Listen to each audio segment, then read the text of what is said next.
जय हिंद। बहुत बहुत स्वागत है आप सभी का अपने YouTube channel glory of village में। तो कैसे हैं आप सभी? मैं उम्मीद करता हूं कि बहुत अच्छे होंगे, मस्त होंगे, तंदुरुस्त होंगे, एकदम अच्छे से पढ़ रहे होंगे। तो मेरे प्यारे शेर और शेनिया, आज का ये जो वीडियो है ना, बहुत ही खास होने वाला है आप लोग के लिए, क्योंकि मैं इस वीडियो में आप लोग के 12th के इंग्लिश जो है उसका पोएट्री सेक्शन के 5वां चैप्टर जो है एनिपेट ऑफ, मैं उसका पूरा चैप्टर का एक्सप्लेनेशन करके लाया हूँ और इस तरीका के आपको कहीं नहीं मिलेगा। मेरे प्यारे शेर और शेनिया, ज़रूर आप लोग अच्छा से समझ पाइएगा। तो चलिए शुरू करते हैं। हाँ, एक चीज़ और, शुरू करने से पहले मैं आप लोगों को बता देना चाहता हूँ कि अगर आप इस चैनल पर नए होंगे तो सब्सक्राइब कर लेंगे। अगर अभी तक आप इस वीडियो को लाइक नहीं किए हैं, ठीक है, तो आप पूरा देखिए। जब आपको अच्छा लग जाए तो ज़रूर लाइक कर दीजिएगा और हाँ, एक प्यारा सा कमेंट ज़रूर कीजिएगा कि आपको वीडियो कैसा लगा। ठीक है, चलिए सबसे पहले हम लोग चलते हैं। ठीक है मेरे प्यारे शेर और शेनिया, अगर आप कहीं पे नहीं पढ़ रहे हो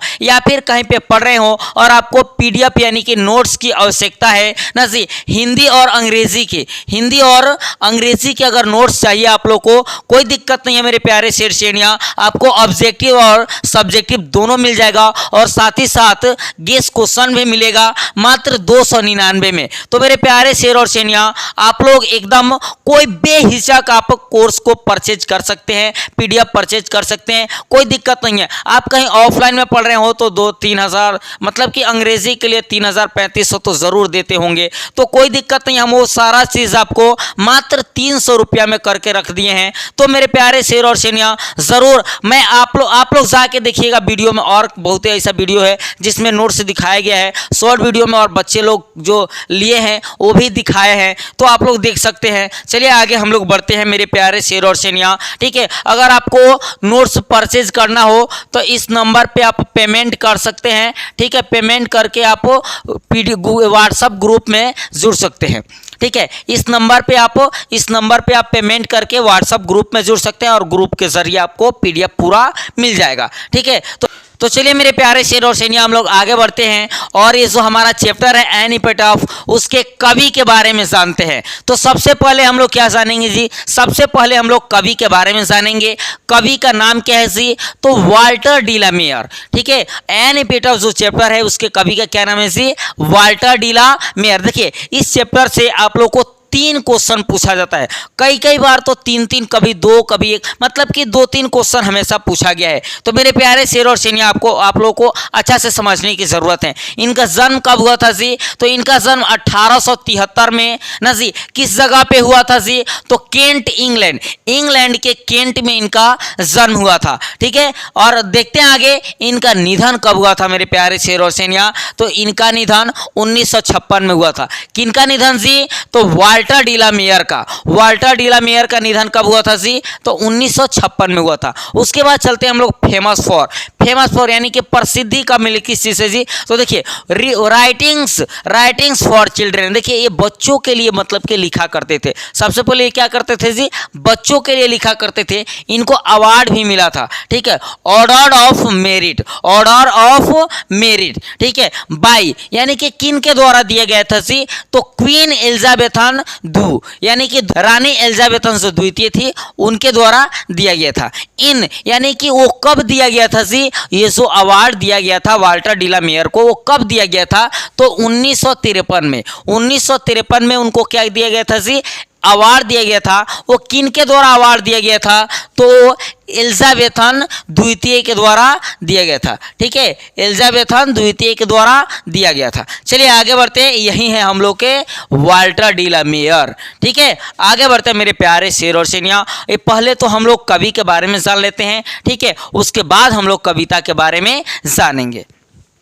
ठीक है, उसके बाद है बुक्स बाय हिम। इनके द्वारा बुक्स मतलब कि कोई भी कवि हैं, बहुत किताबें लिखे रहते हैं, उसी तरह से इनका भी है सॉन्ग्स फॉर चिल्ड्रेन, और एक है पिकॉक पी। ठीक है, एक है सॉन्ग्स फॉर चिल्ड्रेन और एक है पिकॉक पी। अगर आपके एग्जाम में आ जाए ना जी कि songs for children, who written songs for children, तो कौन? Walter de la Mare. या फिर Peacock Pie, who written Peacock Pie, तो Walter de la Mare. His work is divided into phase British and American. ठीक है, यानी कि इनका जो वर्क था, इनकी जो रचनाएं थी ना जी, वो दो भागों में बटी थी, एक ब्रिटिश में और एक अमेरिकन में। कोई दिक्कत मेरे प्यारे शेर और शेनिया? कोई दिक्कत नहीं होगा। अगर आप लोग को थोड़ा भी दिक्कत होगा तो मेरे नंबर पे आप मैसेज करके या फिर ग्रुप में मैसेज करके आप उसको आसानी से सुलझा सकते हैं, समझ सकते हैं। ठीक है, चलिए आगे बढ़ते हैं। हम लोग कविता के बारे में जानते हैं। कविता का नाम क्या है जी? एन एपिटफ। कविता का नाम क्या है जी? एन एपिटफ। और टाइप यानी कि किस टाइप की कविता है। देखिए, तो ये जो कविता है ना, वो एक प्रेम पे आधारित कविता है। ठीक है, मेमोर। ठीक है, मेमोर यानी कि प्रेम के आधारित क्या है जी? कविता है। चलिए आगे हम लोग बढ़ते हैं। ठीक है, इसके थीम के बारे में समझते हैं, यानी कि विषय वस्तु के बारे में हम लोग समझते हैं। मेरे प्यारे शेर और शेनिया समझिएगा, the central theme of the poem. ठीक है, यानी कि कविता का केंद्रीय विषय the poem deals with the lamentation and grief of a lover on the death of his lady love। देखिए, ये जो कविता का केंद्रीय विषय है ना, अपनी महिला प्रेमिका के मृत्यु पर एक प्रेमी के विलाप और शोक, ठीक है, विलाप और शोक से संबंधित है। यानी कि ये जो कवि हैं, इनकी प्रेमिका है ना जी, उसी के मृत्यु पर ना जी, और उसी पे विलाप और शोक से संबंधित ये कविता है। कोई डाउट नहीं रहना चाहिए मेरे प्यारे शेर शेनिया। अगर कोई डाउट हो तो ज़रूर पूछिएगा लो आप लोग कमेंट बॉक्स में, या फिर आप मैसेज करके व्हाट्सएप के जरिए। ठीक है, आगे बढ़ते हैं हम लोग। चलिए आगे बढ़ते हैं हम लोग। What is an epitaph? An epitaph क्या है जी? एन एपिटफ क्या है तो समझिएगा मेरे प्यारे शेर और शेनिया। एन एपिटफ क्या है? ये एक समाधि स्थल है ना जी, समाधि, जहाँ पे समाधि लिया गया हो। जैसे किसी की मृत्यु हो जाती है ना जी, उसके बाद उसको क्या किया जाता है? दफना दिया जाता है, और उस पे इस तरह से जब बना दिया जाता है ना जी, तो इसी को क्या कहते हैं जी? इसी को हम लोग क्या कहते हैं जी? एन एपिटफ। ठीक है, कोई डाउट मेरे प्यारे शेर शेनिया? चलिए आगे बढ़ते हैं। देखिए, इसको समझ भी लीजिए। An epitaph is called an inscription on tomb in the memory of a dead person. यानी कि कोई व्यक्ति मर गया हो, उसको दफना दिया गया हो, और कोई व्यक्ति वहां पे जाके उसके लिए मतलब कि प्रार्थना कर रहा हो ना जी, उस पे वहां पे जाके मिल रहा हो, कुछ चढ़ा रहा हो, उसी को क्या कहा जाता है जी? एन एपिटफ। चलिए आगे चलिए, तो मेरे प्यारे शेर और शेनिया, हम लोग फर्स्ट स्टेंजा की तरफ चलते हैं। एकदम अच्छा से समझिएगा मेरे प्यारे शेर शेनिया। इस चैप्टर से मात्र 3 नंबर का क्वेश्चन हर साल पूछा जाता है, राइटर से रिलेटेड और इस चैप्टर से रिलेटेड। तो मेरे प्यारे शेर शेनिया, पूरा एकदम वीडियो अंत तक देखिएगा, एकदम समझ में आएगा। Here lies a most beautiful lady. यानी कि जो कवि है ना, वो इशारा करते हुए कहते हैं ना जी, कब्र की तरफ इशारा करते हुए कहते हैं कि यहाँ पे ना जी, यहाँ पे here lies a most beautiful lady, यानी कि यहाँ पे एक बहुत खूबसूरत औरत ना जी लेटी हुई है, लाइट ऑफ स्टे। ठीक है, light of step and heart was she. यानी कि ये जो है ना, इसके अंदर बहुत ही ज़्यादा शौक था, क्या चीज़ का जी? घूमने फिरने की बहुत ही काफ़ी शौकीन थी। I think she was the most beautiful lady. यानी कि मेरे सोच से यह बहुत ही ब्यूटीफुल, बहुत ही सुंदर औरत थी ना जी, that ever was in the West country. यानी कि इतनी सुंदर थी कि ऐसा मतलब कि लगता है कि यहाँ पे जो वेस्ट कंट्री है, जो पश्चिमी देश है, यहाँ पे इस तरह की कोई इतनी सुंदर औरत शायद ही होगी। ठीक है, मतलब कि ऐसा नहीं लगता है कि यहाँ पे मतलब कि इतनी सुंदर कोई औरत होगी भी। ठीक है, आगे बढ़ते हैं मेरे प्यारे शेर और शेनिया। चलिए देखिए, यही है, ये क्या है जी? घूमने की एकदम शौकीन है ये जो औरत है ना जी, ये ब्यूटीफुल लेडी जो है, वो काफ़ी घूमने की क्या है जी? शौकीन है। यानी कि light of step and heart miss होता है, घूमने फिरने की शौकीन। यानी कि कवि की जो प्रेमिका है, वह घूमने फिरने के बहुत काफ़ी शौक रखती थी। ठीक है, आगे बढ़ते हैं हम लोग। इसका पूरा हिंदी एक्सप्लेनेशन तो हम बता दिए, लेकिन आप लोग एक बार और इसको अच्छा से समझ लीजिए। 2-3 तरीक़े से बताऊंगा, आपको कहीं दिक्कत ना हो मेरे प्यारे शेर और शेरनियाँ। देखिए हिंदी एक्सप्लेनेशन इसका समझिएगा। इस कविता में कवि एक बहुत ही खूबसूरत महिला के बारे में बात कर रहे हैं। इस कविता में कवि क्या कर रहे हैं जी, एक बहुत ही खूबसूरत महिला के बारे में बात कर रहे हैं, जो शायद उनकी प्रेमिका या फिर पत्नी थी। उनकी प्रेमिका हो या फिर उनकी पत्नी थी। वो इतनी सुंदर थी ना जी, वो इतनी सुंदर थी कि उस वक्त उनके देश में उस जैसी शायद ही कोई दूसरी सुंदर लड़की होगी। यानी कि वो औरत इतनी खूबसूरत थी कि ऐसा लगता था कि उस मतलब कि पश्चिमी देश में शायद ही कोई ऐसी लड़की होगी जो उनके इतना खूबसूरत हो सकेगी। ठीक है, लेकिन अब वो मर चुकी है और उनको दफना दिया गया है। यानी कि वो जो औरत है अब क्या कर गई है जी, अब वो औरत मर चुकी है, उसे दफना दिया गया है ना जी। कवि को जब भी उनको उसकी याद आती है, यानी कि कवि को जब भी उसकी याद आती है वह उसके कब्र पर जाते हैं। यानी कि वहीं वो जो समाधि स्थल है उसी पे क्या करने जाते हैं जी, जब भी उनको याद आती है ना, याद आती है उनकी वो जो लवर जो है, प्रेमिका है, तो क्या करने जाते हैं वहां पे, उसको मतलब कि देखने के लिए जाते हैं। एक और तरीका से हम लोग इसको जान लेते हैं। ठीक है, देखिए तरीका की कमी नहीं होना चाहिए, जिस तरह से आपको समझ में आए उस तरह से समझिए। ठीक है, वो कब्र की तरफ इशारा करके कहते हैं कि यहाँ एक सबसे सुंदर महिला जो घूमने की बहुत शौकीन थी और दिल की बहुत अच्छी। कभी कहते हैं कि उनका मानना है वह पश्चिमी के देशों में, ठीक है, पश्चिम के देशों में अब तक की जितनी भी महिलाओं ने जन्म लिया यह उनमें से सबसे सुंदर महिला थी। यानी कि कवि का मानना है ना जी, यानी कि इस पश्चिम देशों में जितने भी महिलाएं जन्म लिए ना जी, सभी में से सबसे सुंदर कौन है जी, मेरी जो लवर थी ना जी वही थी जो अभी मर चुकी है। मैं उसके कब्र पर समाधि स्थल पर जाके मैं मतलब कि उसके लिए प्रेयर कर रहा हूं, प्रार्थना कर रहा हूं। ठीक है, आगे बढ़ते हैं हम लोग चलते हैं अब दूसरी स्टेंजा में। मेरे प्यारे शेर और शेरनियां, मैं उम्मीद करता हूं कि आप लोग एकदम अच्छा से समझ रहे होंगे। एकदम पूरा वीडियो लास्ट तक देखिएगा, समझ में आएगा। और जब आपको समझ में आ जाएगा तो आप अपने 2-3 दोस्तों में जरूर शेयर कीजिएगा, ताकि आप तो देखिए लिए, आपका दोस्त भी देख ले, ठीक है, वो भी समझ ले। ठीक है, बट ब्यूटी वेनिसेज ब्यूटी पासेज। देखिएगा मेरे प्यारे शेर और शेरनियां, ये जो ब्यूटी है ना, ये जो सुंदरता है, ये यहाँ पे रहने के लिए नहीं आया है, या ये गायब हो जाएगा, इसका भी एक दिन अंत हो जाएगा। ये जो हम लोग के चेहरे पे जो चमकता हुआ जो ना जी सुंदरता है, ये हमेशा के लिए नहीं है। ठीक है, आगे बढ़ते हम लोग। However rare it be, यानी कि ये जो है ना, ये बहुत दुर्लभ है। ये जो सुंदरता है वह बहुत ही दुर्लभ चीज है। ठीक है, एंड व्हेन आई क्रम्बल ना जी, एंड वेन आई क्रम्बल, यानी कि जब मैं मर गया ना जी, जब मैं मर जाऊंगा, यदि मैं मर गया ना, यदि मैं मर गया, हु विल रिमेंबर, इसे कौन याद करेगा जी। यदि मतलब कि मैं हूं तो उसे याद कर रहा हूं, उसके मतलब कि कब्र पे जा रहा हूं, उसको याद कर रहा हूं। जब मैं ही मर गया तो इसके बाद उसे कौन याद करेगा।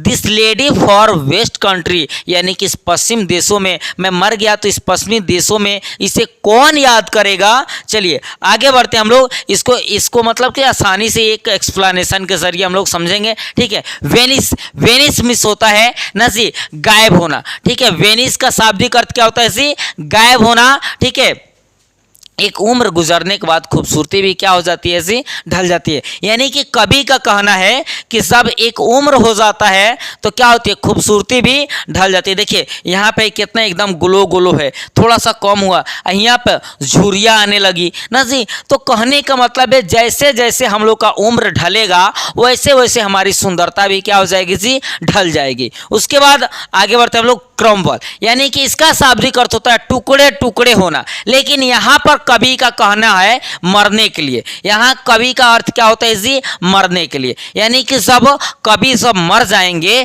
तो इस पश्चिमी देश में उनकी जो लवर है उसको याद कौन करेगा? सभी क्या करते हैं जी? थोड़े ना थोड़े दिन के बाद क्या करते हैं? सभी लोग भूल जाते हैं, कोई किसी को याद नहीं रखता। कोई भी कितना हो खास क्यों ना हो, समय गुजरते गुजरते सभी लोग क्या करते हैं जी? उसको भूल जाते हैं। ठीक है, आगे बढ़ते हैं हम लोग, इसका हिंदी एक्सप्लेनेशन समझते हैं। इस स्टेंजा में वह एक कड़वे सच की बात करते हैं। यानी कि कभी इस स्टेंजा में क्या करते हैं जी? कड़वे सच की बात करते हैं। वह कहते हैं कि सुंदरता नष्ट हो जाती है। सुंदरता क्या हो जाती है जी? नष्ट हो जाती है और ढल जाती है, चाहे वह कितनी भी दुर्लभ हो। वो सुंदरता कितनी भी दुर्लभ क्यों ना हो, वह क्या हो जाती है जी? नष्ट हो जाती है। इससे एक बात और जाहिर होती है कि मौत सुंदरता का भी अंत है। यानी कि सुंदरता का अंत क्या है जी? मौत भी है। अगर मौत आ जाएगी तो सुंदरता किस काम की, वो साथ साथ वो भी चली जाएगी ना जी। देख रहे हैं ना कितना ग्लो ग्लो लवली लवली। अब उसके बाद धीरे धीरे ग्लो खत्म, उसके बाद झुरिया पड़ल शुरू हो गया है। ठीक है, आगे बढ़ते हम लोग। इसमें भी एक और तरीका बताया गया है, उसको भी समझिएगा। मरने के बाद आदमी की सुंदरता भी मिट्टी में मिलकर खत्म हो जाती है। जब आदमी मर जाता है उसके बाद क्या होता है जी? वो मिट्टी में मिलकर उसकी सुंदरता क्या हो जाती है जी? खत्म हो जाती है। फिर कभी को यह एहसास भी सताने लगता है कि जब वह भी इस दुनिया से चले जाएंगे तब पश्चिम देशों में उस सुंदर महिला को न जी कौन याद करेगा? कौन है जो इस मतलब कि जहां में जो उसको याद करेगा? न जी लोग वक्त बीतने के साथ साथ सब कुछ भूल जाते हैं। वक्त बीता, समय बीता, जज्बात बीता, न जी सारा चीज जब वक्त बीतता है तो उसको भी लोग बिता देते हैं। यानी कि वक्त के साथ सभी लोग बदलते रहते हैं। सुंदरता भी चाहे वह कितनी भी दुर्लभ क्यों ना हो ना जी, सुंदरता अब कितना हो सुंदर कोई औरत हो, जब वो मर जाएगी थोड़े दिन के बाद वक्त गुजरते जाएगा, सभी लोग क्या करेंगे जी? उसको भूल जाएंगे। आप लोग भी समझिएगा, आप लोग को भी समझने की ज़रूरत है। जैसे जैसे आप लोग का भी समय गुजरेगा या फिर हम हैं, हमारा ही समय जैसे जैसे गुजरेगा धीरे धीरे हमारी सुंदरता भी गायब होती जाएगी और एक दिन ऐसा आएगा कि हम लोग भी चले जाएंगे, जहाँ जाना होता है, जहाँ से आए हैं वहाँ चले जाएंगे, हमारी भी सुंदरता नष्ट हो जाएगी। ठीक है मेरे प्यारे शेर और शेनिया। तो मेरे प्यारे शेर और शेनिया, अगर आपको नोट्स की आवश्यकता है तो आप ज़रूर परचेज कर सकते हैं, कोई दिक्कत नहीं है। ठीक है, मात्र 299 रुपये में आप परचेज कर सकते हैं हिंदी और इंग्लिश का। और साथ ही साथ अगर आप आर्ट्स लिए होंगे तो आपको हिस्ट्री, ज्योग्राफी, पॉलिटिकल यानी कि पांचों सब्जेक्ट का, अगर आर्ट्स लिए हैं तो पांचों सब्जेक्ट का, अगर साइंस या कॉमर्स लिए हैं तो हिंदी और इंग्लिश का पीडीएफ मिल जाएगा। और ये वो भी गारंटी के साथ, 95% गारंटी के साथ क्वेश्चन यहीं से लड़ेगा। इसलिए हम 95% कर रहे हैं कि बोर्ड में हम जाके क्वेश्चन नहीं टाइप किए हैं, नहीं तो हम भी कहते 100% क्वेश्चन लड़ेगा। जो लोग 100% कहते हैं वो बोर्ड में जाके क्वेश्चन छापे नहीं होते हैं, फिर भी कहते हैं, तो झूठ बोलने की जिनकी आदत होती है वो कुछ भी कह सकते हैं। तो बहुते आप लोगों को धन्यवाद कि आप लोग अपने लिए और मेरे लिए भी इस वीडियो को अंत तक देखें। तो चलिए मेरे प्यारे शेर और शेनिया, अगर आप लाइक नहीं किए हैं तो लाइक भी कर दीजिए, अगर आप सब्सक्राइब नहीं किए हैं तो सब्सक्राइब भी कर दीजिए, क्योंकि मैं आप लोग के ज़रिए ही मेहनत करता हूँ। आप लोग लाइक और सब्सक्राइब करते हैं, उसी से मैं भी मोटिवेट होता हूँ और आप लोग के लिए और अच्छा सा वीडियो बनाता हूँ और आप लोग का लाइव क्लास भी कराता हूँ। तो मेरे प्यारे शेर और शेनिया, जय हिंद। मिलते हैं अगले क्लास में।